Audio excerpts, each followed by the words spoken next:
You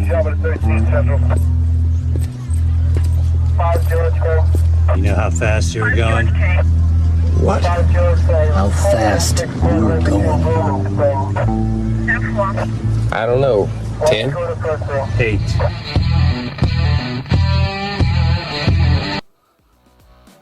Be advised, this is an explicit podcast. If you're easily offended, get your panties twisted into a knot. Leave now. Run to your safe space. Get your little cloth for your tears. All the opinions expressed on this podcast are those of the host and his guest and do not reflect the opinions of any local or government agency.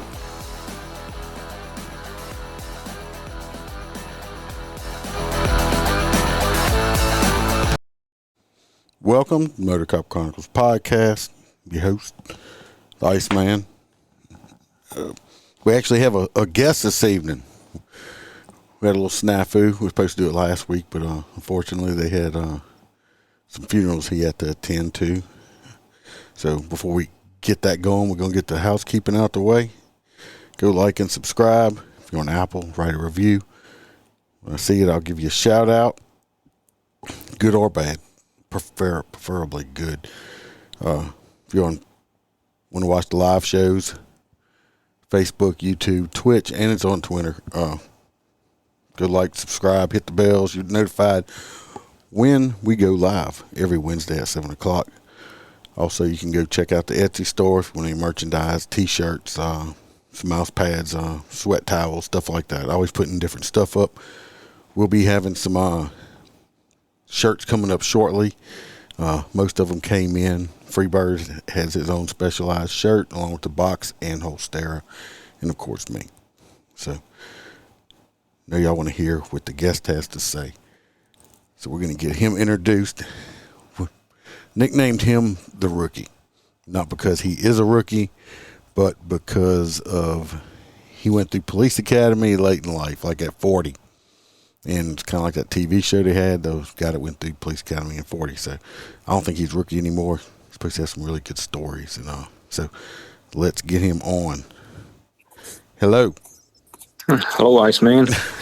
I hate to say it, but I still am kind of a rookie. It's, you say you got to have about 5 years. I got 4 years on right now. So well, we're almost out of the rookie stage. We're almost out of there. We still make mistakes though, rookie mistakes. We still see IA every once in a while with stuff like that. So hey, you do that even after 20 years.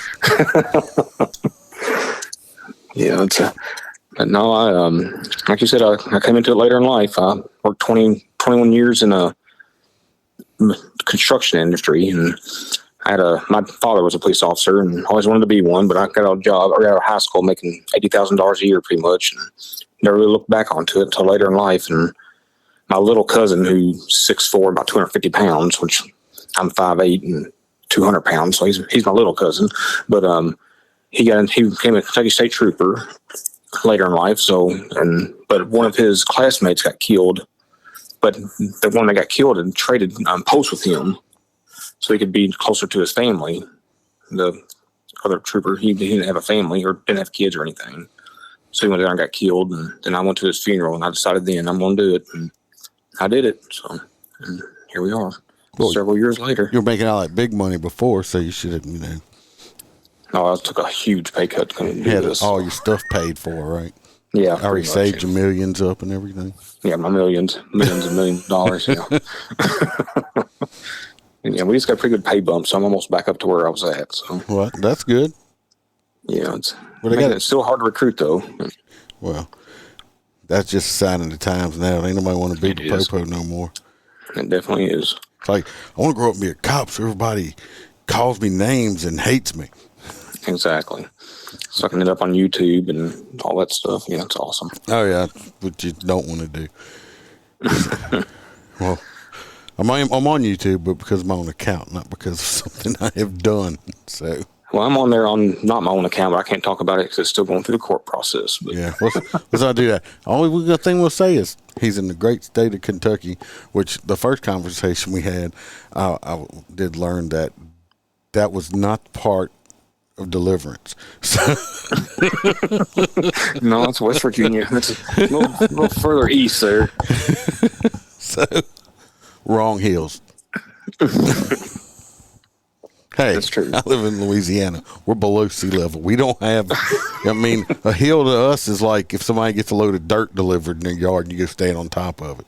So, Oh yeah, it's 100%. Yeah, here we don't have really hills. I went to Eastern Kentucky last week for some funerals, and that's the hills over there. But so you are, I believe you are traffic, but you're not traffic on a motorcycle.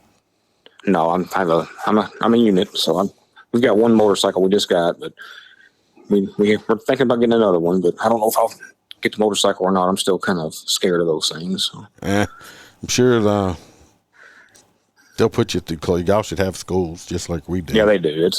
Lexington's got a really nice school, and then Evansville, Indiana, they have a really nice school too. They put people through. All the guys go train that periodically there. Yeah, I mean we have an 80-hour school, so you never know. You might change your mind. It's a different world. Being a motorcycle. I'm sorry, I said it's a different world being a motorcycle cop. No, I guarantee it is.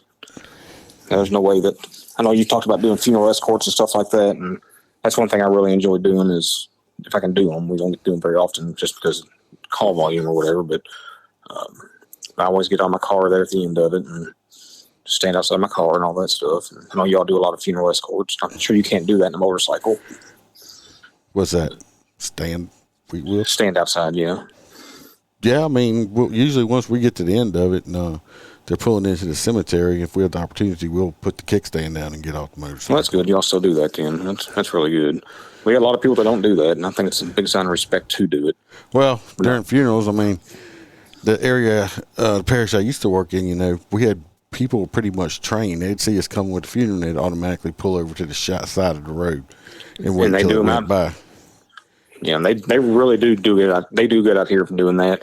When I was in Eastern Kentucky last week, they had 3 police officers killed. I went to their funerals, and the last funeral we was going through the little city there, which is a city of 3,000 people, which everybody's pulling over. Well, we're in the procession, and this lady pulls in between 2 police cars and makes a left turn, coming in between 2 police cars. So first thing I do is pull my cruiser in the oncoming lane and run her off the road. Yep. And her eyes were as big as saucers, and it's like some people I don't understand. It pisses me off, and I know it surprises anyone that I would get pissed off by anything because I'm such a I know, right? demure person. Yeah, and and it pisses me off. It's like are you that fucking stupid that you can't tell what's going on? And then, are you really that fucking busy? Or is this the only reason you have an excuse to do that is if someone is physically dying in the vehicle that you're in at that time. Period. Exactly. And this wasn't like the first 2 cars in a procession. This is several police cars into a procession. And she pulls out there, and it's like, what the frick are you doing? But she stayed over there on the side of the road the rest of the 30 minutes or whatever it took for everybody to get by. So. Well, I don't know if you had the opportunity to see any of the stuff I put up when we did Nick Tuyer's funeral. Yeah, I did see some of that. Yeah. Like I said, every area does it wrong. I mean, does it differently. I mean, like we just shut the whole complete interstate down. We're like, there's nothing going by. We just shut it down. Period. Well, they can bitch since we inconvenience them. We don't care because I mean, what are you going to do? Like I said, we just shut the whole damn interstate down. We're like, ain't nobody going past us. Yeah, they do that in Louisville, and I've been to a couple in Louisville where we get the big interstates. They do it there, which the other ones I've been to, they're all small towns and all that, so they really don't have all that interstate. But Louisville, I've been to a few of them there, and they do shut everything down. It's a big sign of respect. Well, we don't do it for just civilians. I'm talking about like cop funeral stuff like that. No. This is definitely just police officers. No, or firemen. First responder type stuff. Now, the place I'm working now, I'm still, some people do, some people don't. I was just raised up that you pull over and show your respect. I mean, what's 5 minutes out of somebody, what's really out of your life gonna really affect you? Yeah, it's right? They're really good out here about doing it. It's like I say, you very rarely see somebody try to run through one. That one the other day just went right through me. It's like, what are you doing? I mean, I don't know. Well, every time, believe it or not, especially for motorcycle cops, I probably mentioned it before in other episodes, but running funeral escorts is one of the most dangerous things we do. Oh, yeah, you hear about police officers getting killed all the time doing them. I've been in 3 crashes on duty on a motorcycle. Oh wow. And every one of them, all 3 of them, has been during funeral processions. Really? Yes. Wow. It's interesting to know. So we're gonna get into your stuff.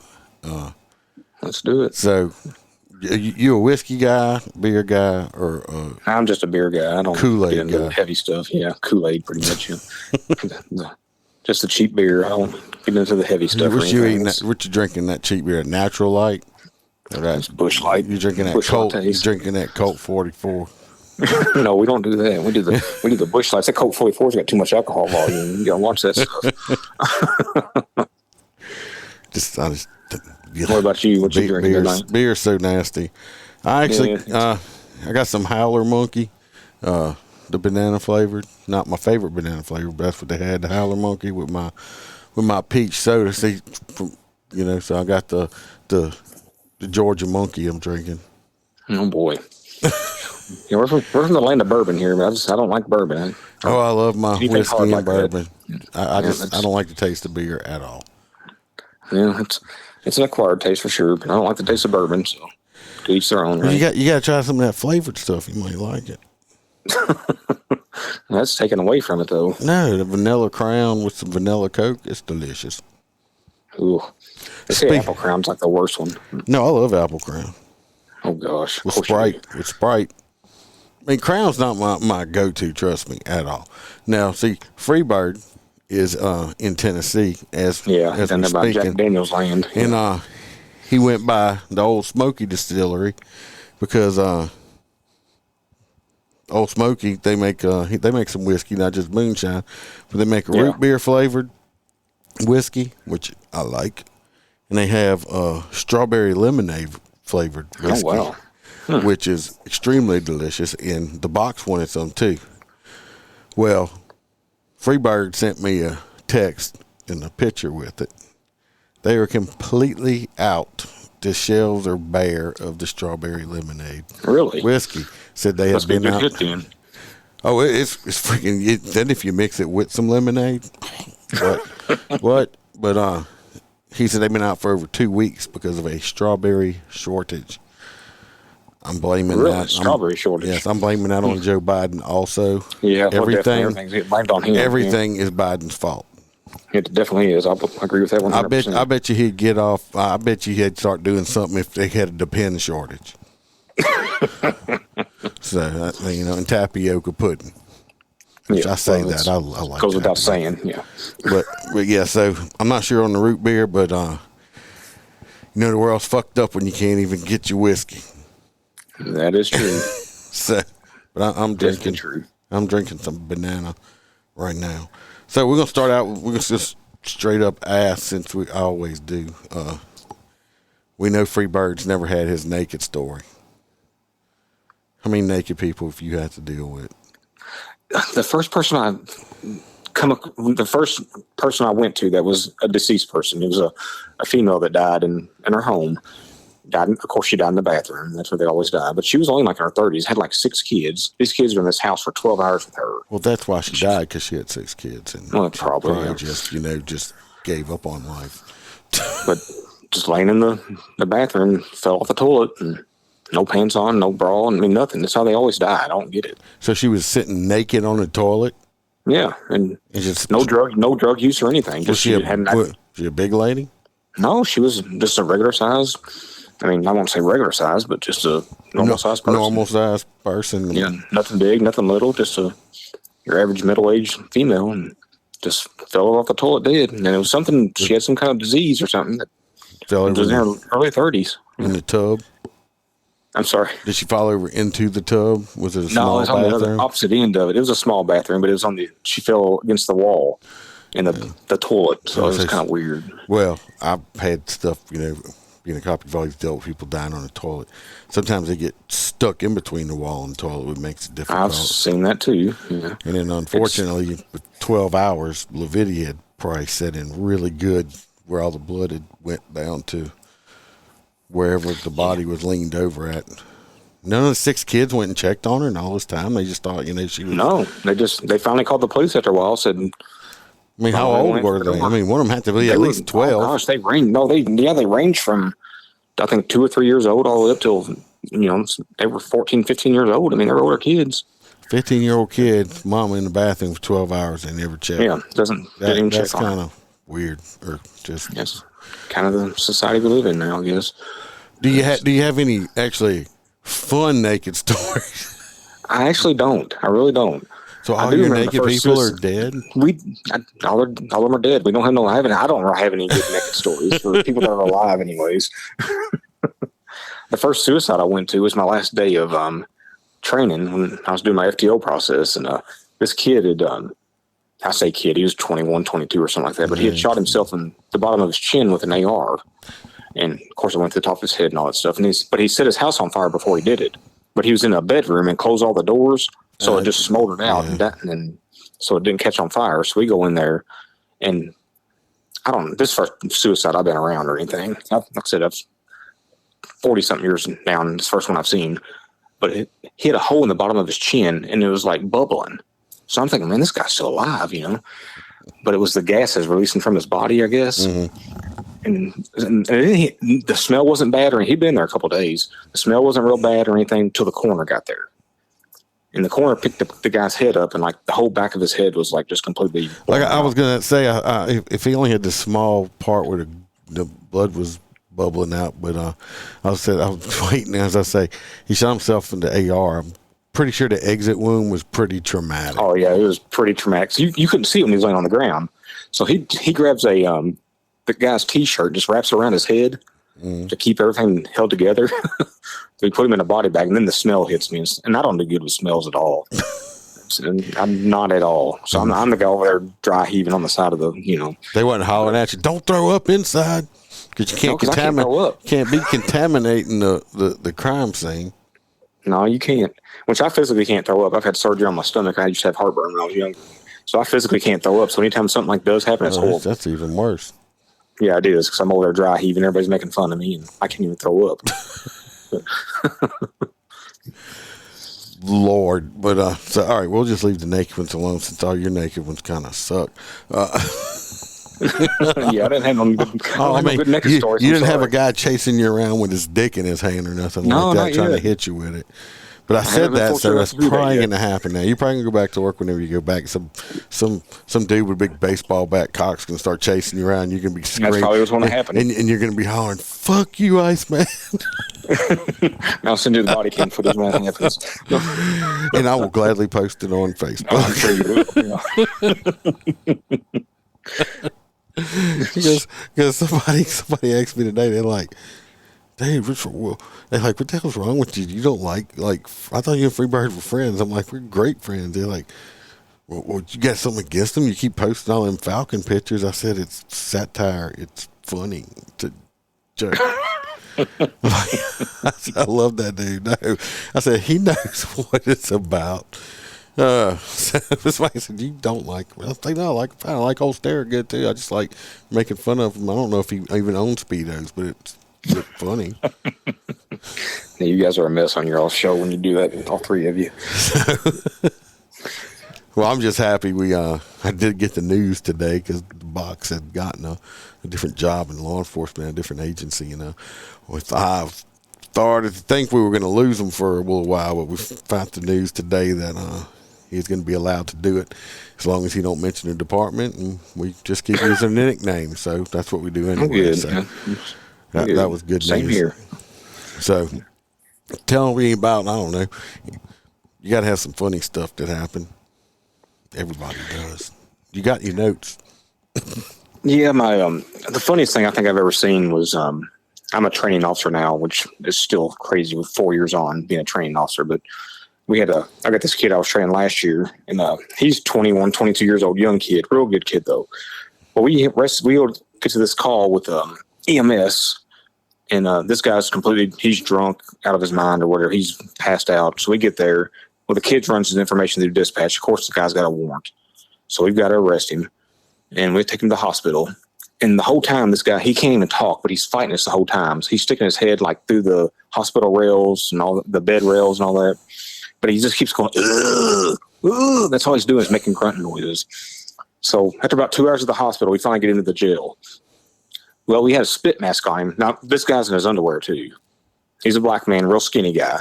The tidy whities or boxers? Oh, they're tidy whities, which is even better.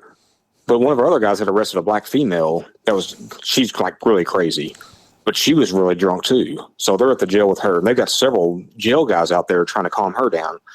Well, we have to like carry him in with handcuffs behind his back with a spit mask on and his tidy whities. Well, she looks at him and just starts screaming as soon as we bring him. Oh my God, what are y'all doing to him? Well, then that's my baby daddy. Yeah, pretty much. Yeah. Well, she starts speaking in tongues. You're in trouble now. She's a voodoo princess. Yeah. So she started doing that. And so I'm like, what the heck? Well, one of the jailer guys is like literally 400 pounds, just a huge dude. Well, he's had to lay on the little black guy because he keeps trying to get up. He's doing all that stuff. Well, the lady, she lets out another big long line of the tongues. Well, look over at my rookie, and you should see his face. It's like he is the scaredest he's been in his life because he has no idea what's going on. It's like, the body cam footage is amazing of that. You look at him, he's like, oh my God, what do I do? You should see. In those times, you gotta be. It's like, just answer her back. He's like, when he says what, go, and something just like that. And so it's just, I'm sorry, I fuck with people like that at work too. It's not just on the podcast. Yeah, there's several hospital calls though. Just every time I go to the hospital with somebody, it's just, there was another guy. He was an older guy, but he was a new guy, and I was at the hospital with him. And there was a female that just had a baby, and she had postpartum depression and had never had any issues at all with depression, no mental illness whatsoever, but she was like out of her mind this day. So we're just kind of escorting her in there in the emergency room, and all of a sudden she screams just out the top of her lungs as loud as she can. And the hospital's all quiet and everything. She does this, which scared me. Well, I look over him. This guy's 6'6". He's been in the Army. He's been in war, and his face is white. Like he has no idea what to do. And I'm like, just keep carrying her, And she's like 5 foot tall. But let this scream out, like it scared me. One of them blood curdling. Yeah, it was a blood curdling scream, and it was just a little bitty person like that, and it just. Oh, let me tell you what, them little women. That I don't know what y'all's code is for crazy people. Ours is a 103M. Means a mental patient. Ours is CMIW. So, but them little bitty ones, like I said, we had a Oriental woman like decades ago. She was probably about 5'2" and probably weighed about 90 pounds, if that much. Okay.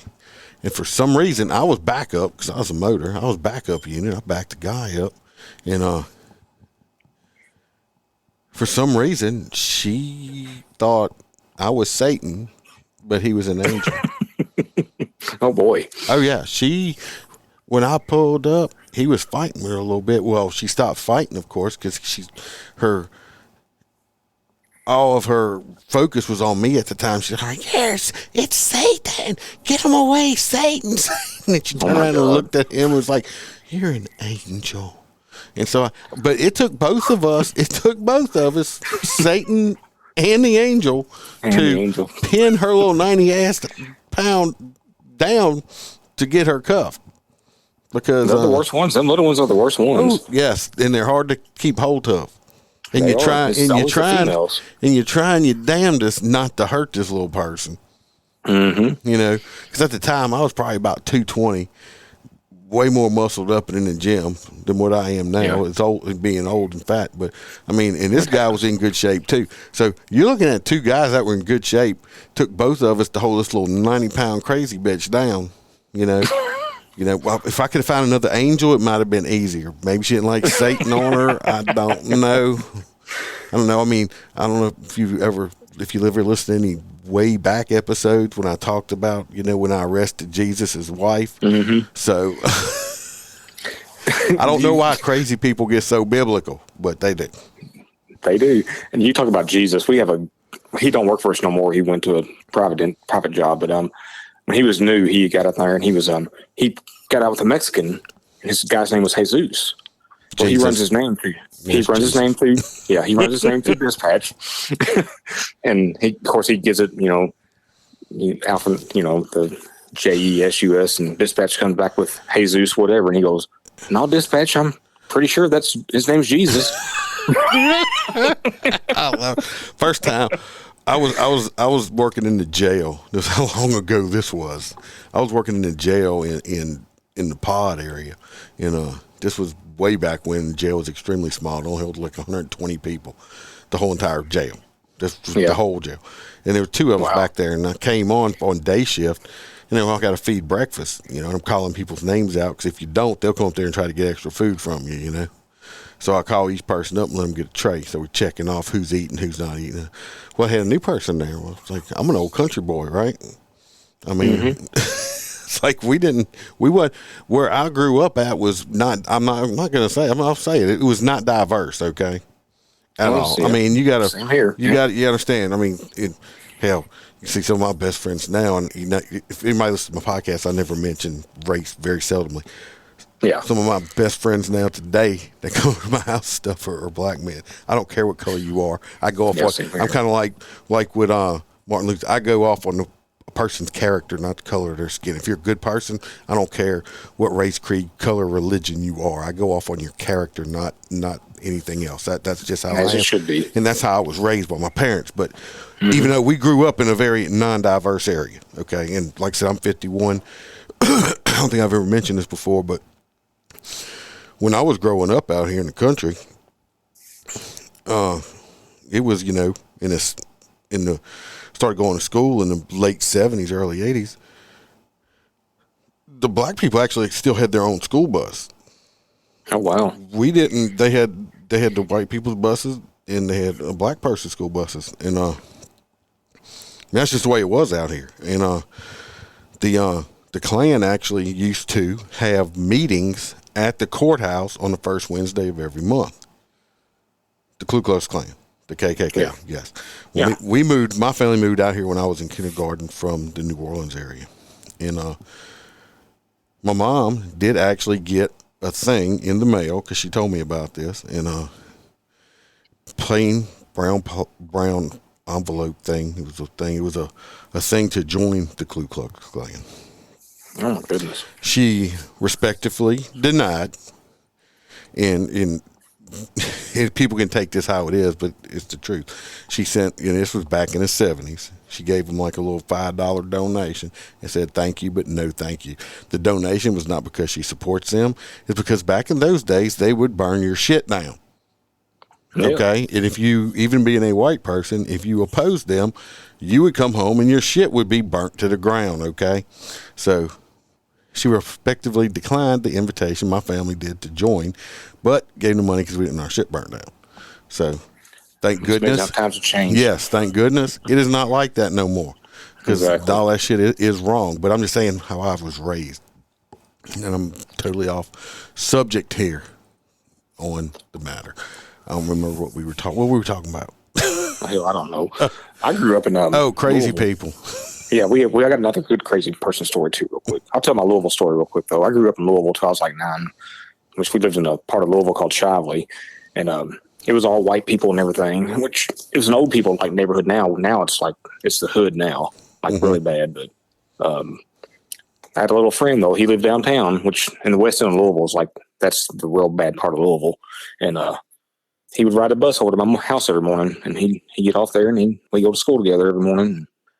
But you go over there now, though, it's horrible. It's just ridiculous down there. But back on my crazy person, we had one. Meth people are my favorite people. They always tell the truth. They always tell the truth. They don't lie, which is amazing. I don't get it, but we had one. Yeah, because crackhead will lie to you in a heartbeat. A crackhead will lie to you. Yeah, crackhead we forget a lot. Will lie about anything. People on meth, though. Do you have any meth? Yeah, they'll give it to you. I mean, it's crazy.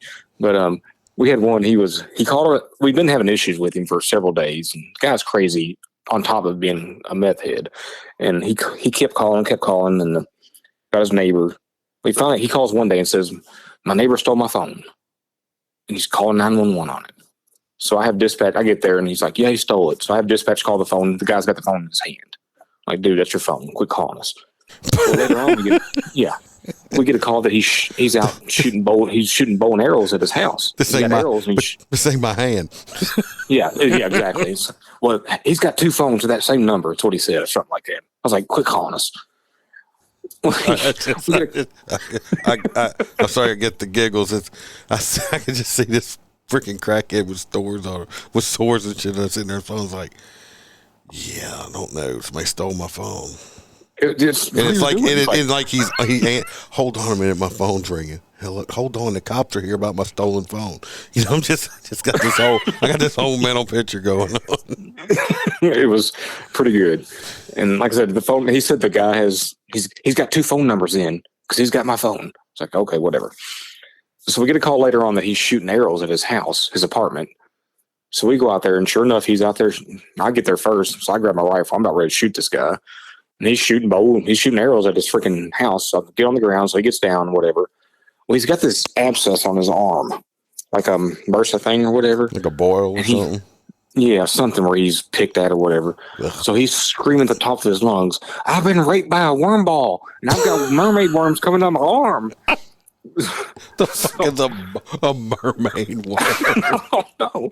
So we arrest him or whatever. I've got to take him to the hospital.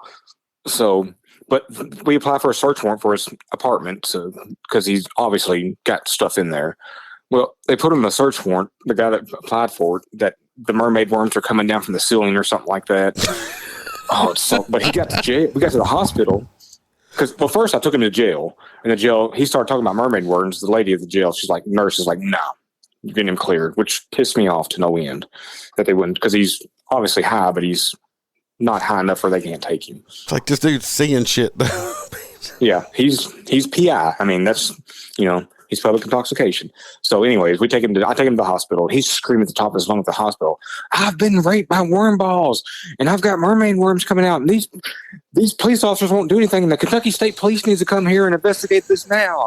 Just screaming. So finally the doctor comes in. He says, get his ass out of here. But what's good is when they do that, they're going to get them at the hospital as fast as they can. They do. And that's the fastest one I've ever got out of there, because he's like, get his ass out of here now. He's cleared.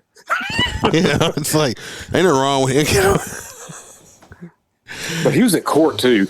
The first court appearance he has, pre-trial, he was there, and I wasn't the arresting officer. I just transported him. The arresting officer's like, yes, Your Honor. He was screaming about mermaid worms or worm balls coming out of his arms. He goes, it wasn't worm balls, it was mermaid worms. Screamed it in court.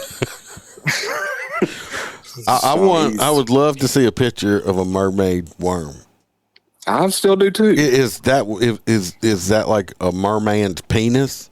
I don't know. Or what? I mean, what the fuck is it? Whatever it is, it comes out of your arm. It comes out of your arms around your boil. Yeah. Just. Yeah, he was mermaid worm. That'll be one of the ones I'll never forget that one. The hardest thing to do, recently. And the hardest thing to do on some of these calls, especially with crazy people, because I know, if people listen aren't laughing their asses off and peeing on themselves, something's wrong with them. But the hardest thing to do is sometimes when this shit is going on is you have to keep a straight face and be serious.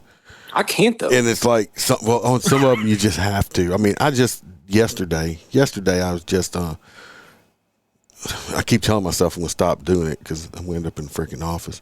But saying, why'd you do this or why'd you say that? But they came out with a call of a disturbance, domestic, involving a teenage grandchild and his grandma. Okay. They gave it out. I was responding along with the uniform guy. Of course, I got there first because I had to be closer. 14-year-old, his grandma was a 103M. She's bipolar and not on her medicine. Okay. So she's a little wackadoodle. But my point is, let everybody understand, I'm a 51-year-old man. I don't have any grandparents left alive. I don't even have both of my parents are deceased way too early. So basically, I have a sister and I have some other family. I don't see my regular family much, and my sister's kind of a gypsy, and she got a boyfriend in Hawaii. She lives in Texas. So I mean, we don't see each other much. Okay, so yeah, basically, my family's my wife, my stepkids, and my daughter. And they're in their 20s, so they're extremely busy and have their own children. So it's basically me and my wife and the dog, Duke the dog, and the Great Danes. And let's not forget the tortoise do. So, but anyway, so this kid, we get him up out of his room. Grandma's a little wackadoo, I can tell. But he done threw lotion on her and all stuff like that. And I'm trying to talk to this little 14-year-old prick, and he's got this attitude got this piss poor fucking attitude, and he's on the phone with his mama on FaceTime, whatever. Well, she's popping her lips off too. Well, I'm thinking, I'm like, where you live at, boy? Well, I live here with my grandma. All right. So she's popping off. He's having an attitude. Well, I finally had fucking enough of this shit. By this time, the uniform guy had showed up, which is a younger guy, okay? Yeah. Probably like, could be my kid, young age, in his 20s. Well, at that point, the Iceman had had enough. And so I took his phone out of his hand, looked at his mama on FaceTime and said, bye-bye, click, and hung up. And I let her see me to make sure she knew who she could call and complain on. So I'm just like that. And I hung up the phone. Well, as soon as I hung the phone up, that boy said, you can't do that. I looked at him. I said, I just fucking did. What you going to do about it? He looked at me. Now, he's a little 14-year-old kid. He's probably about 5'6", 5'7", but he probably weighed $110. Okay? Yeah. And I'm not a ginormous man, but I am 6 foot tall, and I do weigh about 298 pounds. And I'm not, I got a gut on me. I'm not super fat. I still got, it's a gym rat back in the day. And I just kind of looked at him and I said, if you're thinking about it, go ahead and do it. I'm just going to warn you right now, this old fat white man, if you put your hands on me, you're going to get fucked up. Just letting you know. I'm going, it's just going to hurt you way more than it's going to hurt me. But anyway, we ended up handling the business. Grandma, technically I could have put this kid in jail, but our problem is in Louisiana right now, in the area where I work, we have nowhere to put them. And we were sending our, I want to do another Louisiana crime one, even though it's not popular ones episodes, but I enjoy doing them, but I want to talk about it. But we were sending our juveniles in like a 4, 5, 6 parish area. We were shipping them to Alabama to house them. Oh, wow. Alabama called last week and said, come get these fucking kids. We don't want them no more. They are too bad. They incited a riot and about tore our facilities down. Do not send any more kids over here. And they were paying like $300-$400 a day per kid. And we had like 18 of them over there. We don't want y'all's money. We don't want y'all's kids. Get them the hell out of our state. Okay. So that is crazy. Oh yeah, it's definitely crazy. But no, I had to deal with it, and it's just like I said, it's hard not to laugh sometimes when they say stuff, because this lady's sitting here talking to me, and she's got white hand lotion like covering her entire body, like dripping off, like she's like a fucking like a cinnamon roll or some shit like that. And I'm like, ma'am, have you taken your medicine? No, I said, go take your medicine. You need to take it. Go take your medicine. Can you, y'all bring that kid, y'all bringing him to his mama's to stay for a while? Yes, we are. We're not putting him in jail. We're going to bring him over there to stay for a while. Okay. Could y'all tell her I need my green dot card back? No, I'm not trying to get your green dot card back. It's just, the crazy people can be quite entertaining sometimes. The meth people and the crazy people are my favorite to deal with. Until you get them, but you can get them vicious crazy ones that ain't. You got to watch the vicious ones, yeah. You got to watch those. It's the ones that are manic, because they don't feel pain either when you trying to control them. We had some people that were on. They had some marijuana that was laced with something here a while back, and fentanyl or LSD. I don't know. It wasn't fentanyl. I don't know what it was, but it was like hyping them up real bad. Might have been smelling LSD or speed or something. Something, but I mean, we had tased several of them and all that stuff. It was nuts there for a while with just marijuana. But we got this one crazy lady out here. She's about my age, and she looks like a normal person. She's kind of attractive, but she is like manic all the time. Like all the time. She's always just constant. She won't stop talking. And our mental health stuff up here, they try to help her. They can't do anything with her. She won't take her medicine. So, but she's white and she uses the N-word a lot. So Jesus we had another Christ. crazy lady we deal with a lot that's black. Well, Does she we use just the have C to- word a lot? She does. Cracker? Well, the other C word. Caucasian? Cunt. But we had locked both of them up, two different incidents, Gotta put 'em and in we just happened to be at the cell jail at the same time. God. And walked in the law enforcement room, and the first thing out of her mouth is, "You effing N-word. N-word." God. And of course, then they're both feeding off each other. It was the funniest thing you ever saw in your life because they both don't know what they're doing, and it's horrible. But it was funny at the same time. Well, you said the one crazy woman is attractive. If she would here's what she did last time. I had a rookie with me. I was just thinking how dangerous that could be that you got an attractive crazy bitch that somebody from out of town and like meets her at a bar or something and like takes her home, and you went to, it's like, yeah, well, oh, Susie is sweet. Next thing you know, they wake up and Elvira standing over them, like, it's like, and I'm sure that's happened several times with her too. So messed up. That's probably why we deal with her so much, because everybody calls on her when they wake up in the morning. We got all crazy. We got all crazy ones, that we know about. Oh yeah, this is the craziest one we have. I mean, when you say her name, everybody knows exactly who she is. And we, I had a rookie a couple weeks ago, or about a month ago, I guess. But he hadn't arrested anybody yet. We get a call out in the county, which we're city police. Well, the sheriff goes flying by us, so he's going there first. So let's go ahead and with him. The sheriff we get out himself? there. Yeah, the sheriff. There's nobody available with the sheriff. Really? So it's like, so I'm like, let's go with him. Wow. And it's right outside our city limits. So we get there and it's her. I hear the name on the radio. I was like, oh yes, that's her. I know she's got a warrant. So I said, Sheriff, you care if we take her? It's like, go ahead, son, go ahead and take her. So he gets his first arrest. Well, she's the whole way to the jail talking about everything under the sun. Well, she gets there and the last time we arrested her, she had extensions in her hair. Well, she got pissed at the jail because they took her extensions out. Well, this time she Gorilla Glued her extensions into her hair. So you get him out this time, motherfucker. They didn't get him out this time. But that was his first arrest. I was so proud. I'm like, dude, this is like the best arrest you're ever going to have in your life. I promise you. I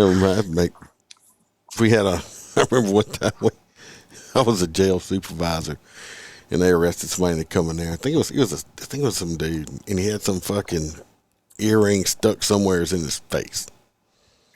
And he's like, it's stuck, it won't come out. I'm like, well, it's gonna come out. He's like, oh no, it's stuck, it don't come out, and this and that. I think it was in his lip or something. Yeah. I looked at my assistant supervisor, looked down. I say, go in the tool room and get them cutting pliers. And he'd say, what? He just said, yes, sir. He come back with some fucking wire snips. And I looked at that dude. He looked at me.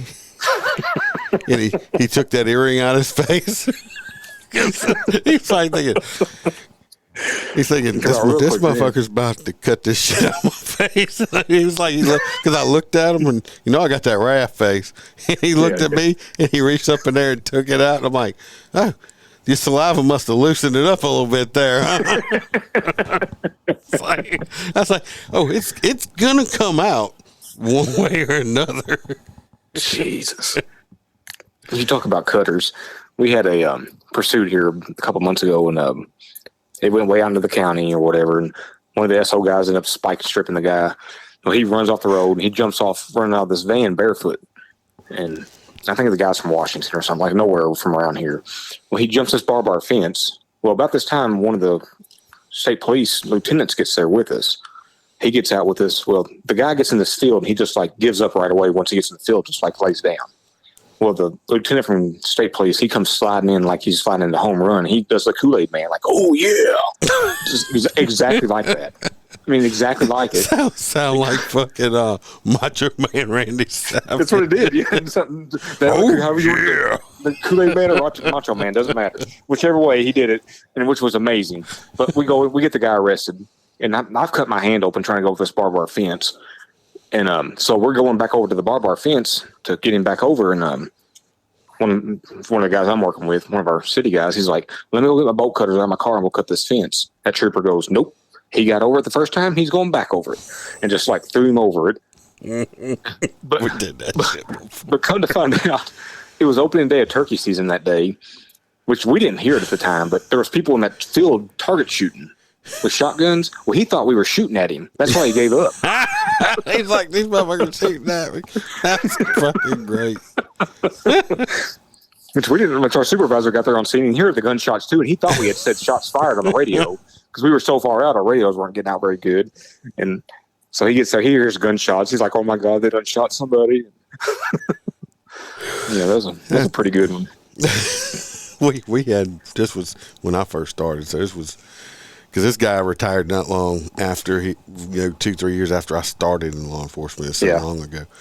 I ain't gonna say his name, but he was an older fella, and thank God his aim was not good, because y'all have heard me talk about coon stuff like that. My partner, he's a training guy.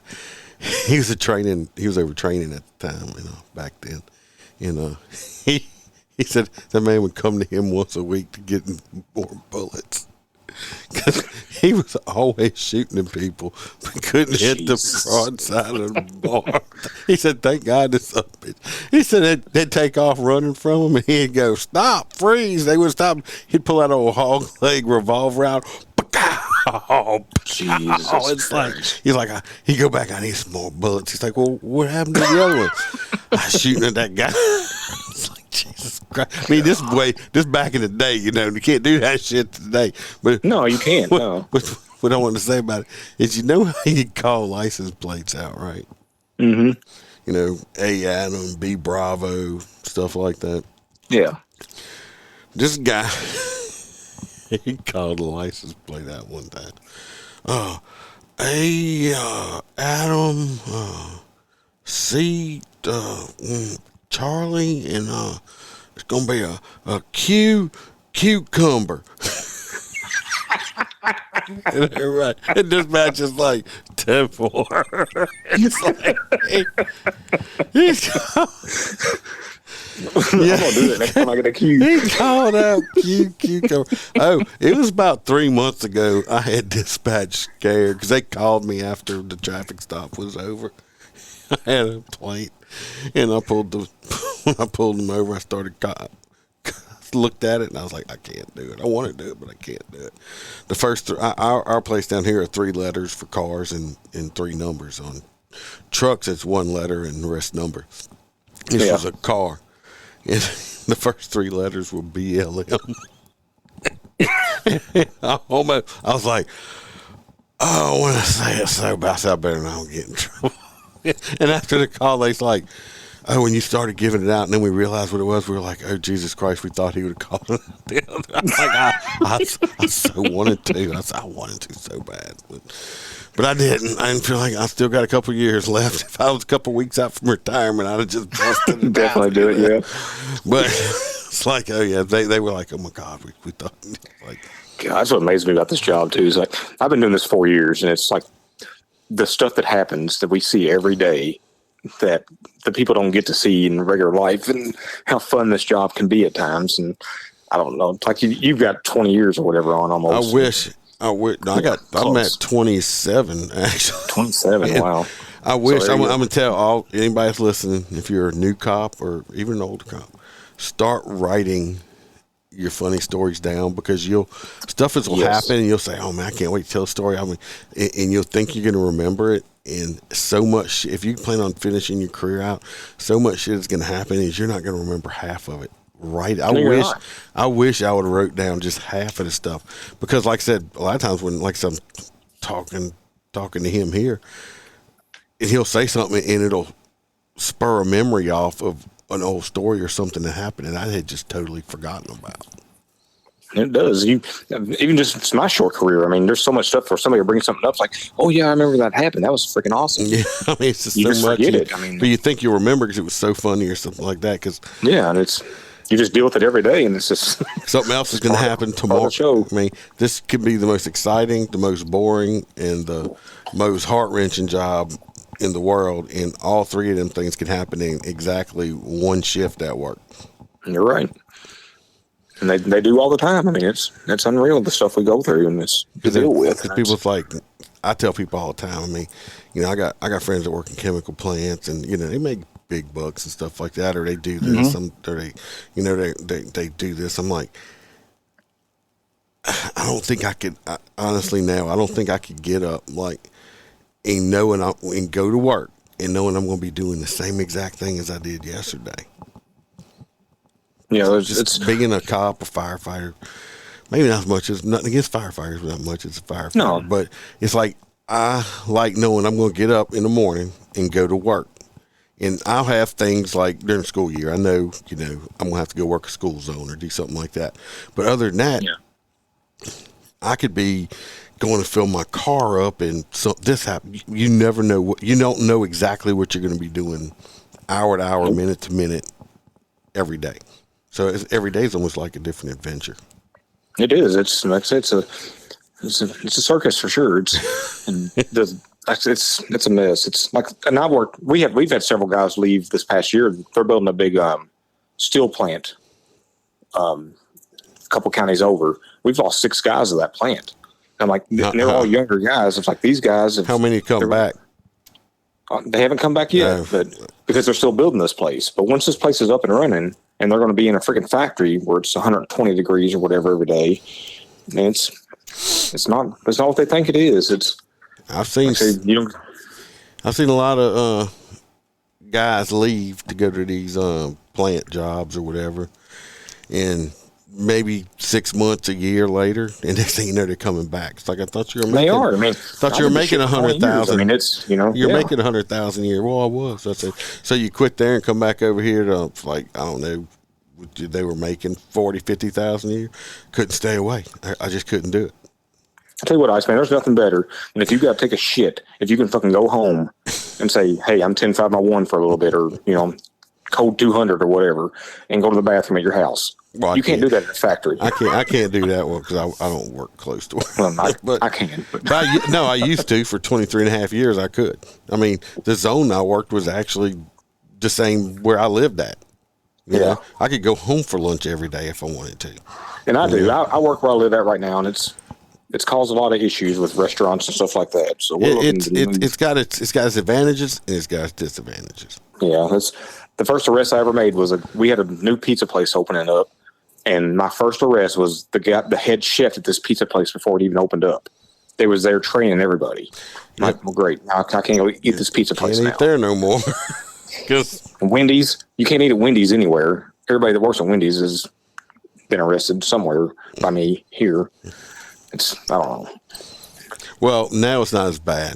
That I've been gone from my previous apartment about 5 years.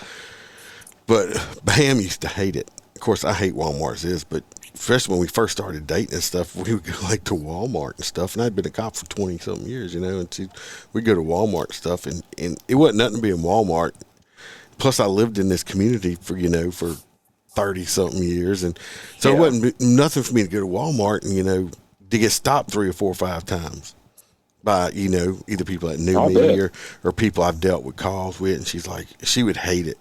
She still hates it. When it still does happen, she'll just turn. She just leaves me. She don't do it. But it's like, thanks, just leave me. She's like, what is it? She's like, I don't know how these people that are actually movie stars and shit deal with it. She says, because it drives her up the wall that we just can't just walk through Walmart like anybody. I mean, it's the same way here, which I didn't grow up here. I've only lived out here since I worked here, which I ended up moving out here. But I work security at church when I'm on Sundays if I'm off. And I don't know if I run into somebody, I don't know if I've arrested you, if I met you at church. I mean, it's. Well, that time she would be like, people. Ben would be like, who's that? I'm like, I have no clue. And I've had to arrest people at that church too. So it's kind of got both sides there. People like, hey, I don't know if you remember me, but you came to my house, 5 years ago because my neighbor's dog took a shit in my flower bed and stuff like that. And I'm like, oh, yeah. And I don't remember it. But, I mean, to them, the cops came to their house, so it's something they remember. To me, I'm just like, this is a stupid call. That's an everyday thing, yeah. I'm like, I didn't. It's like, no. Yeah, that's what's. I mean, it's kind of neat with people that they deal with us one time in their life or 2 or 3 times, and like I said, with us, it's every day we're just the same thing over and over and over again. That's how much they remember interaction with us. Yeah, it's like if That's why I try to treat everybody like my brother or sister, which my first couple of years I didn't. I was coming out of the academy. You're being told, you've got to be officer presence, all this stuff. But now I try to treat everybody like my brother and sister until they give me a reason not to, obviously, which I'm okay with that too. I like not giving them a reason, but I think my yearly count so far is, I think I've written, I don't know, 500-600 tickets or something this year. Is that right? And so, I mean, that's 600 different people I've already dealt with just on that aspect of it. Yeah, and that's a negative interaction with them too. Usually that's not the crashes that I've worked or calls that I've taken or nothing like that. Yeah. Then people are like, oh, I try not to offend people. It's like, it's okay. But so if I might, come in contact with 3,000, let's just round up 3,000 different people, if not more, every year. Yep. There's no way I can remember all these faces. You can't. And the ones I do remember, it's probably because it was an incident that I can't get out of my head. And it is, because it's probably a negative interaction with them. And the good interactions we have, you just, hey, how are you doing? Blah, blah, blah. Go about your day or whatever. But it's a fun job, and it's an interesting job. And I meet some pretty good people on some traffic you stops. Do. So. You really do. I remember I pulled over a kid one time, which I like chasing drugs and all this stuff, and driver behavior, all that. When I pulled this kid over, he tried a white 300M, I think, Chrysler 300M, pulled him over, and I asked him where he's coming from. He says, I'm just getting my hair cut. I said, where are you heading to? He tells me the city that's like 200 miles away. I said, where do you live at? He lives in that city that's 200 miles away. So I said, you came here to get your hair cut? It's like, yeah, I'm going to a wedding tonight. That must be damn good haircut. I was like, step out of the car. 400-mile round trip for a haircut. Yeah. Well, he's a cop. Oh, he's a cop. And he's a cop. But he lived here and came here to get a haircut and visit his family. He was going back where he's a cop where he worked at there. And he was going to a wedding that night, which I was like, dude, why don't you say that right off the bat? Because it was like, I'm searching your car here in a second. I'm going to, But he was legit a cop. Yeah, I mean, I just pulled over a Texas deputy. That I think I talked about him in that little short episode I did. It broke his foot skydiving. Yeah. So if you're listening, dude, you need to come be a guest. Since I think at first, he thought I was actually just still going to write him a ticket because I'm like, give me your driver's license. Let me see. So I did it kind of on purpose, but we're going to write him. Pulled over some doctor the other day too. I don't like writing doctors and nurses. Now I have written them. I don't like to, but if you're a doctor or nurse and you're just a complete prick or dick or douche or whatever, I'm gonna write you. So if you're a doctor or nurse, if you be nice and you stop by me, I will probably let you go. But if you're a bitch, I'm gonna write you a ticket. Fuck you. Exactly. Yeah. I mean, it's all how you treat us too. It's not how we treat you. It's you treat us decent, we're gonna treat you decent. And we've all got our numbers as far as our speed limit tickets and all that. And I mean, how many over or whatever. Mine keeps going up and up and up. I'm an 11 over guy. So you're 11. I'm the 20 now because we got a road that's 20 over. Crazy. It's crazy how fast people go. Yeah, that's just more tickets I can write. Now, lately, I mean, like I said, I'm an 11 over guy, but depending on like lately on the interstate area I've been working, I mean, it's such a high rolling area. I've been giving people a little bit of slack. I mean, if I'm getting some good tickets, I'll move it on up to 15 or so. Now, some days is not as good as other days. If I've been sitting in the same spot for like 10, 12 minutes and you come by me doing 11 over, your ass getting stopped. Yeah, it all depends on the traffic too. You're right. I'm kind of the same way. We got a little bit of interstate that comes through our city, but it's only about 3 miles of it. And state police, they pretty much patrol it real heavy. We don't mess with it too much, but we've got our parkways and all that stuff. That residential stuff, if you're flying through there, you're definitely getting a ticket. But I love seatbelts too. That's my big thing, seatbelts. Oh, really? I'm not a big seatbelt person. I like seatbelts because that gets you in a car. Well, to me, with the stuff off seatbelts.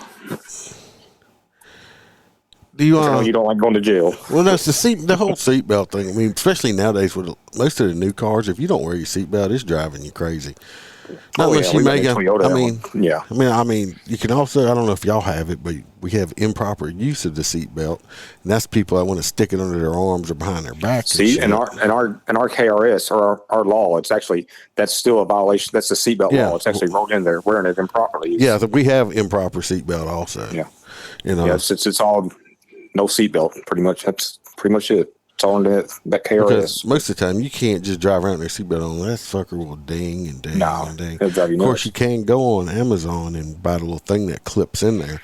That I'm not saying how I know that, but Yeah, nothing makes me madder when I pull somebody over and they've got their seatbelt on, but they've got it under their arm. Like, daggone it! My big you know what I'm thing, looking for? my big thing is I'm not a big stickler on grown ups with no seatbelts on. If you want to take the chance, you take a chance. That's on you. Now, I don't like little kids and not being properly in their right seats. That's a pet peeve. Oh yeah, that gets me too. Yeah, grown ups. Me personally, I could give a shit less. You know, that if I write you a seatbelt ticket, it's because you pissed me off.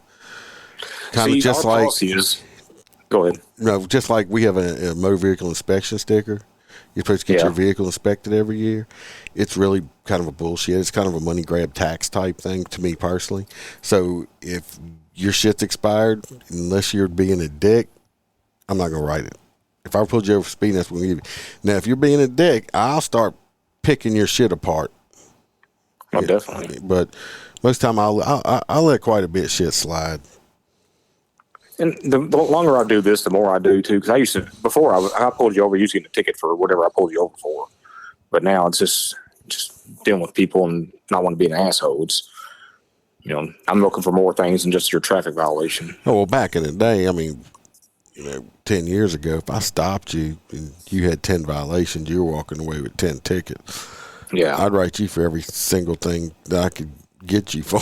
So now if you walk away with more than one ticket from me now, that's because you pissed me off. So if you have two violations, you have to write two separate tickets? No, I can put 4 violations on one citation. 4. I think we can put 9 on one citation. Well, on the digital ones, when we got them, they ask, and I just told 4 is plenty enough. We decided. Yeah. If I go over 4, I just got to do a different citation. Of course, the electronic ones is just me scanning and punching in a couple numbers, and that's it. Yeah, that's about how ours is too for our e-citations. If you see somebody with more than 9 citations, though, that's somebody that's been in a pursuit, DUI. That's they deserved everything they got there. That was a good one. Oh yeah, most definitely. Listen, most time now, if I pull you over for speed, and if you're driving under suspension, you ain't supposed to be driving or something. I'll depending on how you act or why you're driving under suspension, I might pop you with a no driver's license. If I give you the driving under suspension when it's because you just being straight out dumb, and a lot of times if you don't have nobody to come get you in your car, I'll tow your freaking car and shit. Or insurance. Yeah. I don't play with insurance either. Yeah, I don't play with insurance either. When we run through NCIC, like it'll say insurance, it'll say yes or verify proof, and our Supreme Court in Kentucky has actually made a probable cause. If it says verify proof, you can stop that car, which I don't do it. I don't agree with it. But if you're suspended though, if a lot of times they'll get suspended for failure to answer a court summons, that means they've got a ticket or something they didn't show up for court, so they'll suspend their license. But you're going to jail on that every time. Which used to I would do it on 1. If it's 2 now, I'll do it. I don't do it on 1 no more. Well, ours you could have let's say you let your insurance lapse or something. So we got to check because you could have your driver's license be suspended for failure to pay a fine somewheres. See, I've seen that before too. Let's say you got another ticket somewhere and didn't pay it. You could have your driver's license suspended. You might owe child support. They'll suspend your license. I've seen them, and I'm taking you to jail every time on that one. And then if you have, or you could be, like I said, our state, sometimes they'll set up a payment plan on some kind of ticket or fine or something they had. Yeah. And if they lapse just one payment, they could miss one payment and start paying again because you missed that one payment, they'll suspend your license. Wow. And every ticket you get of driving under suspension adds another 180 days to that suspension. Wow. See, I won't arrest unless it's a failure to answer a court summons or it's a DUI suspended license. Any other time, you're getting a ticket and somebody come pick you up. But, Yeah, I mean, it's a whole bunch of different, like I said, things and stuff. Like I said, I'm not a big. I don't like the illegal in detent. I usually don't hammer anybody on it unless they give me some shit, because I do carry a tent meter with me. But now I've been known to write the front windshield being tinted, because that's just illegal. Period. Yep, because I like my windows tinted. I've got my cruiser. My windows are tinted. I paid to have them done, but my front windshield's not tinted. And then you're getting pulled over if your front windshield's tinted. Because my unit is was an old detective vehicle. Yeah. So you got 5% so my shit. Well, no, my front windshield is tinted, but it's like 35. Oh, is it? So, but if you're standing on the outside of it during the day, you can't see in it. And when I first got it, I was like, oh, because I'm not a big. But I work during the day. But when I leave in the morning, it could still be dark. The first morning I left, if I wouldn't be able to see through it, I would have ripped that shit off. But it's not real dark. But, yeah. So, but yeah, I was issued a unit like that. If I would have I might have had a strip across it, but I wouldn't have got the whole front done. Yeah, we can have ours tinted, but it has to be to state law, which your back windows is 25%, then your front windows is 35%. And you can't have nothing on your front windshield. Well, you can have the visor strip, but yeah, you can have that. But I have a slick top, so my lights are there, so I don't have that. There's a law enforcement exemption out here, so I mean, police cars can go as dark as they want. But usually, our guy, the department will let us tint them, but you can't go over 20% on.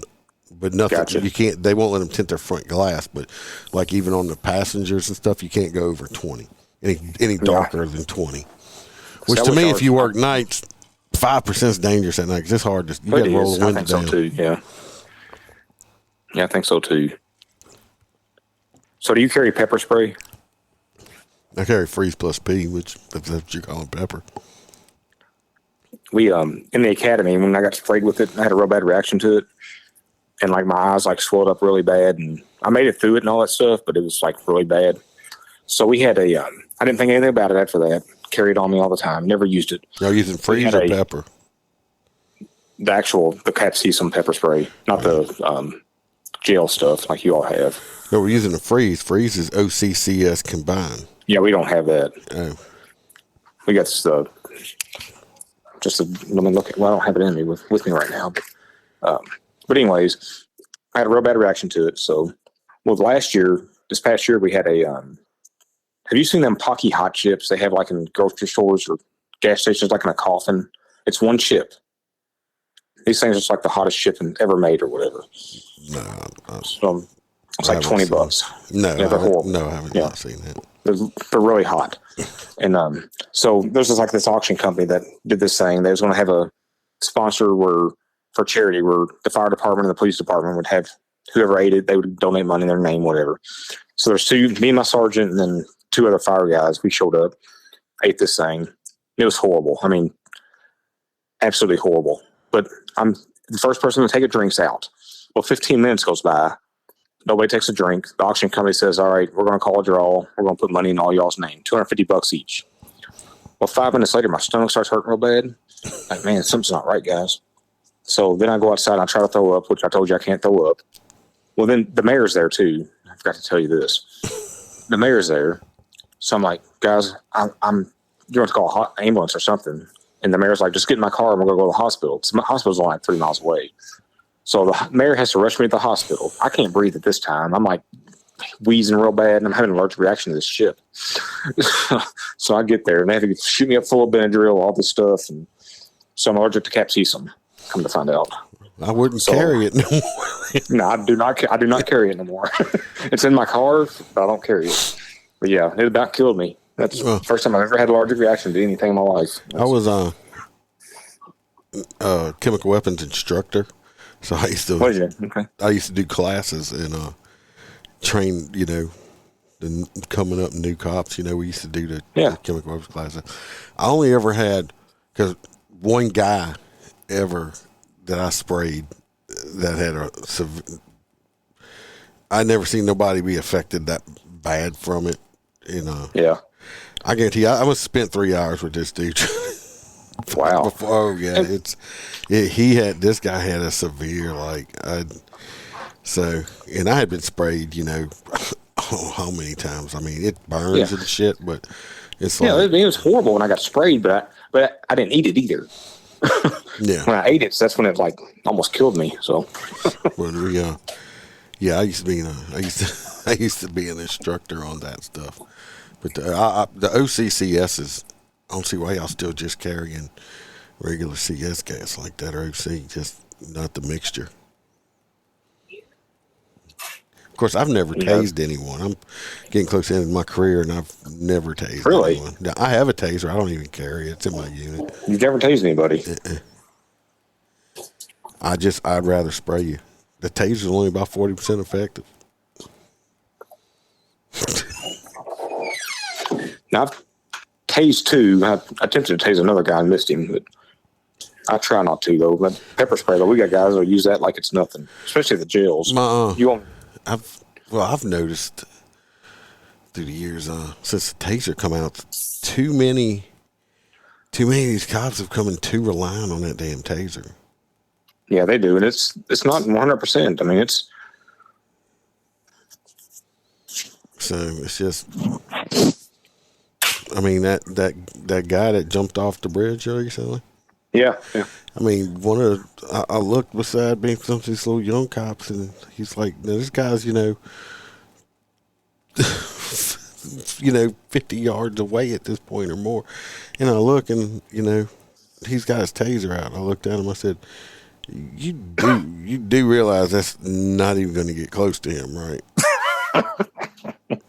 He's like, huh? I'm like, you get a taser. Well, why do you have it out? He jumped off the bridge. He's way down there. And then what you going to do? You going to try to tase him in the fucking water? I mean, throw it at him or what? Right. I mean, what? I mean, I'm like, put it up. I mean, what the fuck you got your taser? People, too many cops have become so reliant on that taser. Yeah, and it doesn't work all the time. And it's like I said, I'd rather fight you than I would tase you any day. But sometimes you have to use it. I mean, yeah, I mean, we just had to go do another recertification class, and the instructor, emphasized that, if you tase them and have to dry stun them, anything after, I think he said 4 or 5, that you need to go to something else. Yeah, that's what they say. he's like, now, everybody listening, this is how they got to explain shit to cops. They're like, okay. And he's like, now, that don't mean if there's 5 of y'all there, each one of y'all get 5 turns. That's 5 total, okay? Because he's like, that don't mean each person there gets 5 shocks on him or her. Jesus. That's 5 shots total between everybody, because they're thinking, well, if they got 5 people there and they each get 5, they all shoot him. Yeah, and they're like, because they had the emphasis, but it's not a joke, people, because the cops were like, well, no, they can't get me because they told me that I couldn't tase him more than 5 times. Yeah, just because there was 15 smartest people in the world. Just because there's 15, but there was 15 of you there. Now we've got the X26s. But they've got the new X7s that have the double cartridges in them. Yeah. And you can still drive stun. And those things, they say, will knock you on your ass. They say those are legit. Which I don't get, because I bought the wife a stun gun. Which it don't shoot prongs. You actually got to put it on somebody. Yeah. But I'd rather get tased than hit with that stun gun I bought her. Because that stun gun I bought her is 1,000,000 volts. Really? It will render you unconscious. I mean, you hit somebody with it, they're just gonna drop them and they're just gonna be unconscious. That's crazy. I want to dry stun you with the stun gun, not the taser. Because if I use the stun gun, you're just gonna go to sleep because it's gonna knock the shit out of you. Yeah. Because I think the taser's 40,000 or something. Yeah. Yeah, I bought her 1,000,000 volts. Jesus Christ. So, it's like, no, this is going to, this is going to immobilize you. Wow. Because I seen a guy get tased before, dry stun, and the dude looked at the cop basically and was like, God, don't do that again. Okay. It's like don't do that again. You're gonna piss me off. So It's like, Yeah, I hear you. It's like, let me put this up because the next thing I'm going to do is shoot your ass. Jesus. Have you ever had to shoot anybody yet? No. I'm going to knock on this wood right here. Have I been close? Extremely. I've had probably a couple incidents where I'd have actually been justified. I talked about that one that on the interstate not long ago. I had, I thought that the guy's like, I almost saw you at that gunpoint at my son. I almost charged at you. And I'm like, I'd have killed you. I've been shot at, but on some SWAT stuff. But I was a shield guy, and in the position I was in, I couldn't return fire because that had been crossfire, and I didn't want to, shoot when I was a cop. So, well, yeah, I've been shot at and stuff like that. But thank God I ain't never had to shoot nobody. Yeah, definitely. We had I wasn't very long out of my field training, and there was a call come out that a guy had a gun that was his girlfriend or whatever. He brandished the gun, said he's going to kill her, then he's going to kill himself or whatever. So they gave a description of him. We have a hotel area that's got some restaurants around it. So I see him, I get out with him, and I had my gun out of my holster already and just kind of carrying it behind my back. And then I draw down him and say, show me your hands. Well, he reaches down into his waistband and starts to pull a gun. And thank God he did not pull it out. He got down on the ground, and we arrested him, all this stuff. He had the gun right there, loaded gun. But knowing today, now what I knew then, I would have shot him now. Because back then I was like, there's like the backdrop wasn't, there's like cars back there and all that. But now I'd have shot him now. And I was just so scared when I first come on. It's like, oh yeah, I was rolling back on the trigger one time. Guy was coming at me with a 2x4 above his head. I was just back in the day. We were carrying Berettas back then. Yeah, it was a double action, of course, but the guy was running at me with a 2x4, and I'd come out the holster, and I was hollering, stop, stop, stop, and as he was doing, I started pulling back, and right at about the time he dropped the board, I had that hammer about halfway back. It wasn't going to take much, and he dropped it, and when he did, I let down on it real softly because he don't realize it, because I was about to start putting rounds in him. I was giving him to a certain amount of distance, but I was already I was rolling back on it. And, yeah. They had a Louisville Metro guy shot the other night, officer. Luckily, it hit him in the vest. And didn't hurt him, but put him in the hospital, obviously, but nothing damaging. They ended up shooting the guy. Didn't kill him, but the guy that shot him in 2008, this dude's name is Herbert Lee. In 2008, he stole a car in Louisville and picked up 4 juveniles. He was a juvenile at the time. Picked up 4 other juveniles from church, literally coming from church, and then got into a police chase. He wrecks his car. All 4 of them kids died in this wreck. And this is the piece of shit that just shot the officer the other night. Jesus. He did 1 year in jail when he was a juvenile for that. He's been in trouble the whole time. So they saw him at that. He had a warrant. They saw him at that event or whatever the other night, and said. So they went to go arrest him. He pulls a gun and shoots the cop in the chest. And just, I don't know. That's just like one of them things. It's like, how is this guy? That's one of them ones. Because really juvenile law, juvenile justice. Well, even not just a juvenile though. He's been in so much trouble as an adult too. And Louisville's got a thing where they like, it's one of these justice things. They bond people out or whatever, the bail thing that gets people pieces of shit out of jail. And they got him out this last time, so he was out and didn't show up for court, of course. So they had a warrant. And people get mad at law enforcement when he was. People get mad at law enforcement all the time, and they don't understand it. It's so frustrating that you end up because you arrest the same people over and over. You do.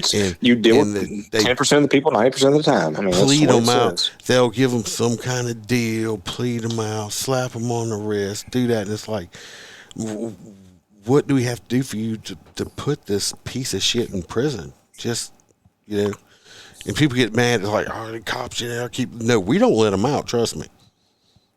Cops do not. We want to keep them in jail. Us. We put them there. That's the DAs and the judges. Yep. The DAs and the judges. Yep. And what's so fucked up about this one too is that the community is like in an uproar because this guy got shot. And it's like, this guy's a piece of shit. Don't you love that? Have you heard of John? Sergeant John Madling from LMPD with the Breonna Taylor stuff and all that. Yeah. He's the one who got shot. And he's got I've heard him on a few podcasts, and he's got some really good stories about how he was hung out to dry and all that stuff. You need to have him on your podcast if you can get a hold of him. He's a really eloquent guy and just gets some good insight on all that stuff. But it's just like, speaks a lot better than I do. I don't speak all that well. I mean, I sound like a hick myself. So Yeah, that's why. He was very there that seldom. night, so. Very seldom do I go back and re-listen to them. I used to when I first started. I used to go back and edit and all that stuff. And then I was like, editing. If you're in the podcasting world, they know editing is a bitch and a pain in the ass.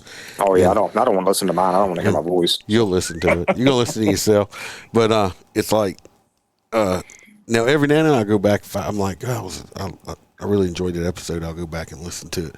And but I know what I sound like to people. I think that's why some of these people up in California and some of these northern states like listening to us, because we sound like a bunch of dumbass rednecks. Yeah. Because believe it or not, my highest downloaded states are up north, northern states. Really? Yes. So Wow. it's like, it's strange. I mean, I don't know. I've been getting some in Germany lately. I don't know what the hell. Really? That's strange. Yeah. Well, it's not strange. It's neat. But I mean, so, and you know, I know I got a country ass accent. So it's just what it is. It's the way I talk. That don't make. I mean, I don't understand why some people think just because Southern people are ignorant because of the way we sound. I guess I don't know. Yeah, we're south too, so I'm sure I've got it too. You do. That's not I can hear a little bit of it. I can hear a little bit of it, but it's all good. There's nothing wrong with it. It's all good. Y'all like, you know y'all jealous because y'all's women want a Southern boy. Guilty as charged. What's funny is I don't know how it is in Kentucky, but like where I live at, I sound the way I do, which I have a country accent. Now where I work at, 40 miles away, they have, because I get it all the time over there. Like, you're not from here, huh? I'm like, no, because where I work at is a very bayou community. Oh yeah. So they actually have a whole different accent than I do. Not quite swamp people accent like Troy Landry, but it's on that verge of it. So that's the type of accents where I work at. Now, if you turn around and go the opposite direction and go to New Orleans, which is about a 40-minute drive from where I'm at, New Orleans area has a totally different accent than the other two areas. So you can drive, an hour in each direction, and people sound completely different around here. That's about the way it is here. You go to I'm Central Kentucky, but you go to Northern Kentucky, you go by Ohio. They've all got that Ohio, which everybody knows that accent, that asshole sounding accent. And you go Eastern Kentucky, they've all got that West Virginia and that real big hick accent. You go Western Kentucky, man, it's crazy how different everything is. Southern Kentucky is the Tennessee accent. It is definitely crazy. Well, we done been going for almost an hour and a half. I've enjoyed it. We're going to get them back on because we've been bullshitting a lot, which I have a bad habit there. I know he's got more stories, and he's going to get some more stories. I still got more wrote down. So we're going to do this again on another episode, and we'll do part 2 or whatever. So we'll close it out. Don't go nowhere yet. Tell everybody Don't bye lie to anybody. Do not lie. Yeah, that's right. Tell the truth. Always tell the truth, no matter how much trouble. Always tell the truth. So in court, all that. Every time, especially to your boss. That's right. Everybody, be safe. Watch your back. Watch your partner's back, and remember to smile, because the Iceman could always be behind you.